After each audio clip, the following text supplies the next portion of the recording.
Hello guys, I am Praveen and welcome back to another video of array data structure. पिछले video में हम लोगों ने सीखा था कि एरे के फर्स्ट प्लेस पे हम एलिमेंट का इंसर्शन कैसे कर सकते हैं। नाउ आज की वीडियो में हम लोग देखने वाले हैं रिमेनिंग टू इंसर्शन पार्ट को, जिसमें से पहले हम लोग देखेंगे insertion and element at any position, मतलब कि एरे के किसी भी पोजीशन पे हम किसी एलिमेंट का इंसर्शन कैसे कर सकते हैं। एंड सेकेंड देखने वाले हैं insertion and element at end, मतलब कि एरे के लास्ट पोजीशन पे हम एलिमेंट का इंसर्शन कैसे कर सकते हैं। तो चलिए वीडियो में लास्ट तक बने रहिएगा, स्टार्ट करते हैं।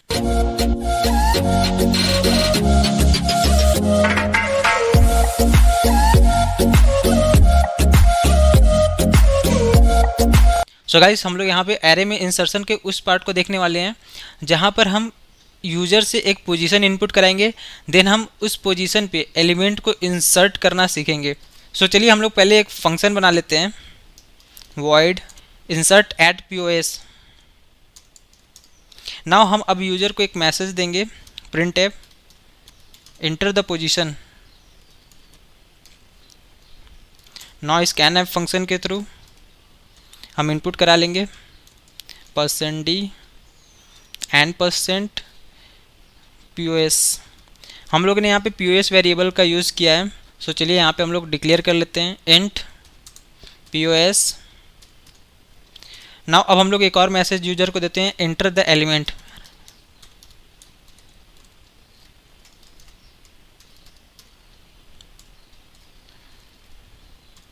नाउ स्कैनफ फंक्शन के थ्रू हम लोग इनपुट करा लेते हैं %d and %ele variable name ले लेते हैं। नाउ हमने एक और वेरिएबल यहाँ पे लिया है तो हमें इसे भी डिक्लेयर करना पड़ेगा। हम लोग इसे भी डिक्लेयर कर लेते हैं ईयरली, बिकॉज दोनों वेरिएबल एक टाइप के हैं, इंटीजर टाइप के, तो हमने इन्हें कॉमा करके एक साथ लिख लिया है। नाउ अब आप सपोज करें यूजर ने जो पोजीशन की वैल्यू इनपुट कराई है वो है 3। सो हमारा फर्स्ट पोजीशन ये होगा, सेकेंड पोजीशन ये होगा एंड थर्ड पोजीशन जो है वो ये होगा। सो हमें एलिमेंट को इस पोजीशन पे इंसर्ट कराना है। सो इसके लिए हमें अपने एलिमेंट को राइट शिफ्ट करना पड़ेगा, लेकिन यहाँ पे जो एलिमेंट है वो सारे एलिमेंट राइट शिफ्ट नहीं होंगे, केवल इंडेक्स A2 से लेकर इंडेक्स A5 के एलिमेंट ही राइट शिफ्ट होंगे। जैसे हमें 9 को राइट शिफ्ट करना होगा, A5 इंडेक्स से A6 इंडेक्स पे ट्रांसफ़र करना होगा, एंड देन 4 को 9 के प्लेस पे शिफ्ट करना पड़ेगा, देन 11 को 4 के प्लेस पे शिफ्ट करना पड़ेगा, एंड लास्ट में 8 को 11 के प्लेस पे शिफ्ट करना पड़ेगा। इस तरह हम अपने एलिमेंट को राइट शिफ्ट कर लेंगे और उसके बाद हम यहाँ पे यूजर द्वारा दिए गए एलिमेंट को हम यहाँ इंसर्ट कर सकते हैं। यहाँ पे हमें पहले और दूसरे इंडेक्स के वैल्यू को राइट शिफ्ट करने की आवश्यकता नहीं है। अब यहाँ पे आप सपोज करें जैसे यूजर ने अगर 3 वैल्यू दी तो आप इजीली इंसर्ट कर सकते हैं। अब यहाँ पे आप सपोज करें यूजर ने अगर लेस देन और equal to 0th position input कराई, तो अब 0th पोजीशन तो होता नहीं, जैसे पहला एलिमेंट फर्स्ट पोजीशन पे है, आप अब 0 या माइनस में तो पोजीशन बता नहीं सकते हैं। और यहाँ पे एक और कंडीशन है, अगर यूज़र जो है ग्रेटर देन साइज़ की वैल्यू इनपुट कराता है तो भी ये पॉसिबल नहीं है, क्योंकि हमारा जो करंट साइज़ है वो 6 है। जैसा कि आप लोग जानते हैं कि यहाँ पे एरे का एक रूल है कि हमें एलिमेंट को कॉन्टीन्यूअस एलोकेट करना है। जैसे अब आप यहाँ पे A5 इंडेक्स पे 9 है, नेक्स्ट जो एलिमेंट हम इंसर्ट कर सकते हैं वो A6 पे कर सकते हैं, बिकॉज हम एरे में जो इनपुट कराएंगे वो कॉन्टीन्यूअस इनपुट होगा। सो हम A6 इंडेक्स पे तो इनपुट दे सकते हैं, बट A7 इंडेक्स पे डायरेक्ट, A8 पे इंडेक्स पे डायरेक्ट इनपुट नहीं करा सकते हैं। सो अगर ये दो कंडीशन अगर ट्रू होते हैं तो यूज़र को एक सिंपल सा मैसेज मिल जाना चाहिए, इनवैलिड साइज। अब ये तो एक कंडीशन हो गई, एंड दूसरी कंडीशन एक और है। अब सपोज कीजिए हम लोगों ने A9 तक एलिमेंट इंसर्ट करा डाला। नाउ अब हम अगर एलिमेंट को इंसर्ट करेंगे तो अब तो क्योंकि ब्लॉक एक भी खाली नहीं है तो अब इंसर्शन हो नहीं सकता। उसके लिए भी एक कंडीशन हमें चेक करनी पड़ेगी, अगर साइज़ की जो वैल्यू मैक्सिमम -1 से बड़ी हो जाएगी तब भी हम एलिमेंट का इंसर्शन नहीं कर सकते हैं। सो अगर ये कंडीशन अगर जनरेट होती है तो यूज़र को एक सिंपल सा मैसेज मिल जाना चाहिए, एरे ओवरफ्लो, मतलब हमारा जो एरे है वो अब फुल हो चुका है, आप इंसर्ट नहीं कर सकते हैं। तो चलिए हम लोग कोड लिखते हैं एंड साथ में हम लोग इसको समझते चलते हैं। सो यहाँ पे हम लोग एक कंडीशन लिखते हैं, if size is greater than max minus one. So यहाँ पे मैक्स जो है वो हमारे एरे की मैक्सिमम साइज है। जैसा कि हम लोगों ने प्रीवियस वीडियो में हम लोगों ने डिस्कस किया था, यहाँ पे हमने माइक्रो डिफाइन किया था जिसमें 10 को हम लोगों ने मैक्स का नाम दिया था। अगर आप लोगों ने पिछली वीडियो नहीं देखी है तो आप लोग जाकर देख सकते हैं। नाउ सो अगर हमारी ये कंडीशन अगर ट्रू होती है, जैसे जो साइज़ की अगर वैल्यू जो है वो मैक्स माइनस वन, मतलब जैसा कि साइज़ की जो वैल्यू है करंटली 6 है। सो अगर हमारी जो साइज़ की वैल्यू है वो अगर मैक्स की वैल्यू थी 10 माइनस वन ग्रेटर देन 9 हो जाती है, तो आप यहाँ पे इंसर्शन तो कर नहीं सकते क्योंकि आपका एरे फुल हो चुका होगा। अगर जो साइज़ जो है वो 9 से बड़ी हो जाएगी, मान लीजिए आपका जो करेंट साइज है 6, तो अब आपने 6 एलिमेंट इंसर्ट कराया है। अब यहाँ पे आप इंडेक्स देख रहे होंगे 5 है, 5 मतलब एक कम। हमारी साइज भले 6 है लेकिन जो हमारा इंडेक्स है वो A5 है, जो हमारा लास्ट एलिमेंट है वो A5 पे इंसर्ट है। अब सपोज़ कीजिए अगर साइज़ की वैल्यू 10 हो जाती है, अब क्या होगा कि हमारा जो एलिमेंट होगा वो एक कम वाले इंडेक्स में इंसर्ट होगा, मतलब A9 इंडेक्स में हमारा एलिमेंट लास्ट इंसर्ट हुआ होगा। सो यहाँ पे आप देख सकते हैं अगर हमारे एरे के लास्ट ब्लॉक में भी एलिमेंट अगर इंसर्ट करा जा चुका है तब अब आप इंसर्ट तो नहीं कर सकते ना। सो यहाँ पे सिंपल सा एक मैसेज प्रिंट होना चाहिए, एरे ओवरफ्लो। सो अगर ये कंडीशन अगर ट्रू होगी तो यूज़र को मैसेज एक सिंपल सा मिल जाना चाहिए, एरे इज़ ओवरफ्लो। तो यहाँ पे हम लोग अब प्रिंट करा देते हैं प्रिंट एफ एरे ओवरफ्लो। सो हमारा जो दूसरा कंडीशन है वो पोजीशन को लेकर होने वाला है। क्यों? क्योंकि हम अगर पोजीशन की वैल्यू 0 इनपुट कराते हैं या नेगेटिव में वैल्यू इनपुट कराते हैं तो नेगेटिव में या 0 पे तो कोई पोजीशन होती नहीं है। पोजीशन हमेशा 1 से स्टार्ट होगी ना, first position, second position. And इसके साथ साथ जो हमारे पोजीशन की वैल्यू जो है वो साइज़ की वैल्यू से भी अधिक नहीं होनी चाहिए। अगर ऐसा होता है तो यूज़र को अगेन एक मैसेज यहाँ पे मिलेगा इनवॉयलेट पोजीशन का। सो चलिए इसको हम लोग कोड में लिख लेते हैं पहले।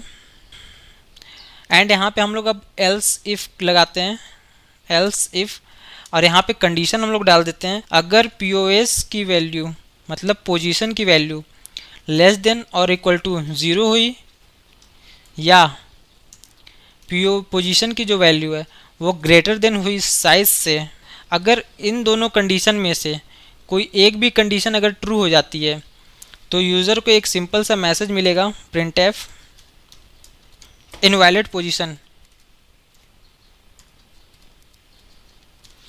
नाउ अगर ये दोनों कंडीशन फॉल्स हो जाती है देन इजली एलिमेंट को इंसर्ट कर सकते हैं। नाउ अब एल्स, यहाँ पे आपने जो मैसेज दिया था यूज़र को इंटर द एरे एलिमेंट, चलिए इसको हम लोग कट करके यहाँ पेस्ट कर लेते हैं एल्स ब्लॉक में। नाउ हम लोग लूप के लिए फॉर लूप का यूज़ करते हैं, आप चाहे तो वाइल या डू वाइल लूप का भी यूज़ कर सकते हैं। अब हम आई एक वेरिएबल लेते हैं जिसमें हम वैल्यू असाइन करेंगे साइज़ -1 की, एंड ये लूप तब तक चलेगा जब तक आई की वैल्यू ग्रेटर देन और इक्वल टू होगी पोजीशन -1 के, और साथ में हम आई की वैल्यू डिक्रीमेंट कराते जाएंगे। नाउ अब हम यहाँ पे अपना लॉजिक लिखते हैं, AI+1 में ट्रांसफ़र होगा AI की वैल्यू। नाउ इस लॉजिक एंड इट्स लूप की मदद से हमारा एलिमेंट राइट शिफ्ट होगा। सो चलिए पहले हम लोग इसे समझ लेते हैं कि एलिमेंट हमारा शिफ्ट हो कैसे रहा है।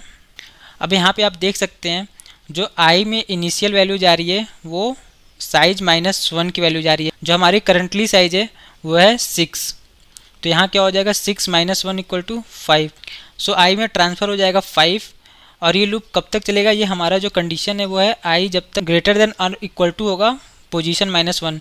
सो हमारा जो पोजीशन की वैल्यू है वो हमने सपोज की है 3 है, सो 3 - 1 = 2, एंड आई माइनस के साथ हर एक इटरेशन के बाद आई की वैल्यू डिक्रीमेंट होती जाएगी। सो यहाँ पे आप देख सकते हैं आई में जो फर्स्टली वैल्यू इनिशलाइज होगी वो होगी 5। अब यहाँ पे कंडीशन चेक होगा क्या 5 की वैल्यू ग्रेटर देन 2 है या इक्वल टू 2 है, तो ये कंडीशन ट्रू हो जाएगी। हम इस लूप के अंदर चले आएंगे। अब यहाँ पे आई की वैल्यू 5 है +1, तो यहाँ हो जाएगी 6 में चला जाएगा, A6 में चला जाएगा A5 की वैल्यू, मतलब कि A5 में जो वैल्यू है वो है 9। अब ये 9 जो है वो अगले ब्लॉक A6 में शिफ्ट हो जाएगा, मतलब कॉपी हो जाएगा। देन कंट्रोलर यहाँ से आई माइनस के पास जाएगा, और आई की वैल्यू 1 डिक्रीमेंट हो जाएगी। अब आई की वैल्यू 5 से हो जाएगी 4। अगेन कंडीशन चेक होगा। अब यहाँ पे आप देख पा रहे हैं कि आई की वैल्यू जो है वो ग्रेटर देन 2 है। अगेन हम इस लूप के अंदर चले आएंगे। अब जो यहाँ पे होगा आई की वैल्यू 4 हो चुकी है। अब जो वैल्यू शिफ्ट होगी वो A5 में, अब आई प्लस 1 यहाँ 5 हो जाएगी, A5 में A4 की वैल्यू शिफ्ट हो जाएगी। सो जो हमारी A4 में वैल्यू है वो 4 है, वो यहाँ से 9 के प्लेस पे कॉपी हो जाएगा। ना अगेन कंट्रोलर यहाँ से आई माइनस माइनस के पास जाएगा, आई की वैल्यू 1 डिक्रीमेंट हो जाएगी। अब आई की वैल्यू है वो 4 से क्या हो जाएगी 3 होने के बाद फिर अगेन कंडीशन चेक होगा कि हमारा जो वैल्यू है 3 वो ग्रेटर देन और इक्वल टू 2 है, तो कंडीशन तो ट्रू है। अगेन हम इस लूप के अंदर चले आएंगे। देन अब यहाँ पे क्या हो जाएगी आई की वैल्यू 3 + 1 4। अब A4 में जो वैल्यू असाइन होगी वो होगी A3 की, मतलब जो ये 11 है वो 4 के प्लेस पे कॉपी हो जाएगा। नाउ अगेन कंट्रोलर जो है वो इस प्लेस से आई माइनस माइनस के पास जाएगा, आई की वैल्यू 1 डिक्रीमेंट हो जाएगी, 3 से अब आई की वैल्यू हो जाएगी 2 होने पे क्या होगा कि अगेन ये कंडीशन चेक होगा कि क्या आई की वैल्यू ग्रेटर देन और इक्वल टू 2 है। ग्रेटर देन नहीं है बट इक्वल है। सो अगेन हम इस लूप के अंदर चले आएंगे। इस लूप के अंदर आने के बाद अब आई की वैल्यू 2 हो चुकी है, 2 + 1 हो जाएगा 3। अब A3 में जो वैल्यू असाइन होगी वो होगी A2 की। अब A2 में हमारा है 8 जो है वो 11 के प्लेस पे कॉपी हो जाएगा। नाउ अगेन कंट्रोलर इस प्लेस से अगेन आई माइनस माइनस के पास जाएगा, यहाँ पे अगेन आई की वैल्यू 1 डिक्रीमेंट हो जाएगी, अब आई की वैल्यू हो जाएगी 1। अब 1 होने के बाद कंडीशन चेक करेगा क्या 1 ग्रेटर देन और इक्वल टू 2 है। सो ये कंडीशन हमारी जो है वो फॉल्स हो जाएगी। देन हम इस लूप के अंदर अब जा नहीं सकते। इंडेक्स A2 से लेकर इंडेक्स A5 की जो वैल्यू है वो आगे शिफ्ट हो चुकी है, मतलब A5 की वैल्यू A6 पे जा चुकी है, A4 की वैल्यू A5 पे जा चुकी है, A3 की वैल्यू A4 पे जा चुकी है, A2 की वैल्यू A3 पे जा चुकी है, मतलब कॉपी हो चुकी है। सपोज कीजिए एलिमेंट की वैल्यू यूजर ने इनपुट कराई 14, आप यहाँ पे डायरेक्ट A2 के प्लेस पे इंसर्ट कर सकते हैं। सो अब आपको एलिमेंट की वैल्यू को दिए गए पोजीशन पे इंसर्ट करना है, तो इसके लिए भी कुछ ना कुछ अपने कोड में लिखना पड़ेगा। तो चलिए पहले उसको लिख लेते हैं। सो हम लोग यहाँ पे एक लॉजिक लिखते हैं, ए पोजीशन -1 में इंसर्ट हो जाए या असाइन हो जाए एलिमेंट की वैल्यू। एलिमेंट जो यूज़र ने यहाँ पे वैल्यू दी होगी उसको आपने असाइन करा दिया ए के इस इंडेक्स में, मतलब पोजीशन -1 के इंडेक्स में। जैसा कि हम लोगों ने सपोज किया था पोजीशन की वैल्यू 3 -1 हो जाएगी 2। अब 2 में जो वैल्यू इंसर्ट होगी वो ईयरली वैल्यू असाइन हो जाएगी A2 में। सो ये जो वैल्यू है ईयरली की वो असाइन हो जाने वाली है A2 पे, मतलब इस प्लेस पे। सो जो एलिमेंट की वैल्यू है 14 वो सिंपली A2 पे इंसर्ट हो जाएगी। आप यहाँ पे नोटिस करें जो हमारे एरे की साइज़ है वो अब 6 से 7 हो चुकी। सो इसके लिए भी हमें अपने प्रोग्राम में अपने कोड में कुछ ना कुछ लिखना पड़ेगा। सिंपली 6 से 7 करना है तो हमें बस एक लाइन लिखनी होगी साइज़ ++। सो हम यहाँ पे लिख लेते हैं साइज़ ++। इससे जो साइज़ की वैल्यू है वो अपडेट होके 6 से 7 हो जाएगी। अब आप लोग यहाँ ध्यान दें, हम लोगों ने आई वेरिएबल का यहाँ पे यूज़ किया था, तो इसे भी डिक्लेयर करना आवश्यक होगा हमारे लिए। सो हमें यहाँ पे आई को भी डिक्लेयर कर लेते हैं। इंटीजर टाइप है इसलिए हम लोगों ने इसे कॉमा लगाकर आगे लिख दिया। सो इस तरह हम लोग एरे में किसी स्पेसिफिक पोजीशन पे किसी वैल्यू को इंसर्ट करा सकते हैं। सो गाइस हमारा जो लास्ट इंसर्शन ऑपरेशन है वो है insertion an element at end, मतलब कि जो हमारा लास्ट एलिमेंट है जो कि A6 इंडेक्स पे है, देन उसके जस्ट बाद के जो ब्लॉक जिसका इंडेक्स A7 है वहाँ पे हमें वैल्यू को इंसर्ट कराना है। सो यहाँ पे हमें किसी शिफ्टिंग ऑपरेशन की आवश्यकता नहीं है, हम सिंपल सा एक यूज़र से एलिमेंट इंसर्ट कराएंगे। एलिमेंट की वैल्यू सपोज कीजिए यूज़र इंटर करता है 55। सो हमें इस 55 को इस पोजीशन पे A7 इंडेक्स पे इंसर्ट कराना है। सो अब हमें जो है A7 पे इंसर्ट कराना है तो हम यहाँ पे सिंपली यहाँ पे हम साइज़ वेरिएबल का यूज़ कर सकते हैं। साइज में सिंपली हम असाइन करा देंगे एलिमेंट की वैल्यू। जो हमारा 55 है वो एलिमेंट की वैल्यू हम सीधे ए साइज में इंसर्ट करा देंगे। अब इससे होगा क्या कि ए साइज, जैसा कि आप देख पा रहे होंगे साइज की जो वैल्यू है वो है 7। अब A7 में सिंपली जो है एलिमेंट की वैल्यू इंसर्ट हो जाएगी। एलिमेंट की वैल्यू क्या है 55। बस इतना सा काम करके हम डायरेक्ट एरे के एंड पोजीशन पे मतलब इंसर्ट करा सकते हैं। अब जैसा कि हम लोगों ने प्रीवियस इंसर्शन वाले पार्ट में समझा था ये कंडीशन कि सपोज करो ये एरे हमारा फुल हो चुका है, मतलब कि हमारी जो एलिमेंट है वो A9 तक पूरी फुल है।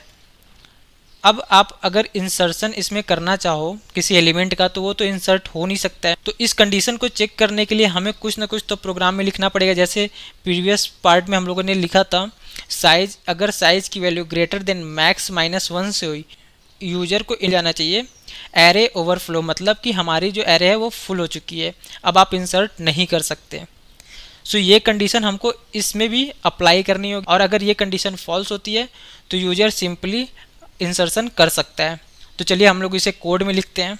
सो यहाँ पे हम एक फंक्शन बना लेते हैं void insert at end। अब हम यहाँ पे एक कंडीशन चेक करते हैं if size is greater than max -1। Max की जो वैल्यू हमारी थी वो 10 थी।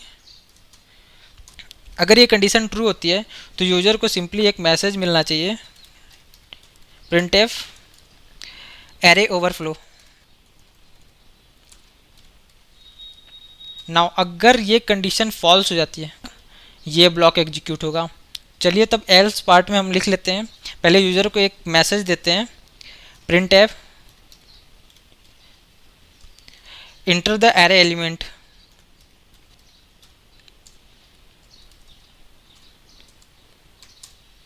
नाउ स्कैनअप फंक्शन से हम एलिमेंट को इनपुट करा लेते हैं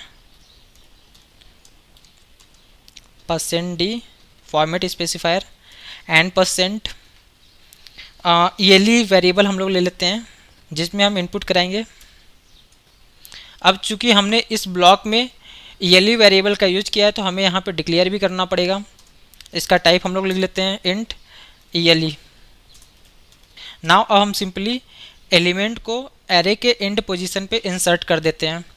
अब आप यहाँ पे देख पा रहे होंगे कि जो हमारा एंड पोजीशन का इंडेक्स है वो है A7 और हमने ये लॉजिक बनाया है हमें ए साइज, क्योंकि साइज की जो वैल्यू है वो 7 ही है तो जो वैल्यू इंसर्ट होगी वो A7 पे ही होगी। सो इस तरह हम ईएलई वेरिएबल की जो वैल्यू है वो डायरेक्ट A7 में असाइन कर सकते हैं। सो हम यहाँ पे लिखते हैं कोड में ए साइज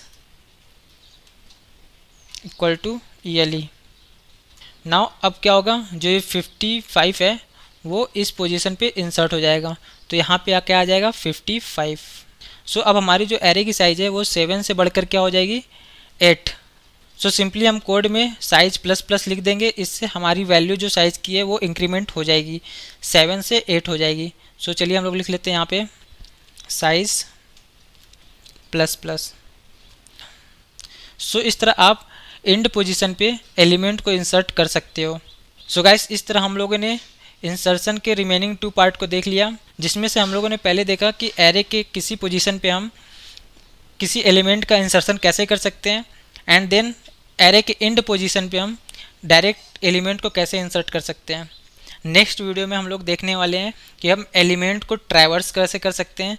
तब तक के लिए have a good day and thank you.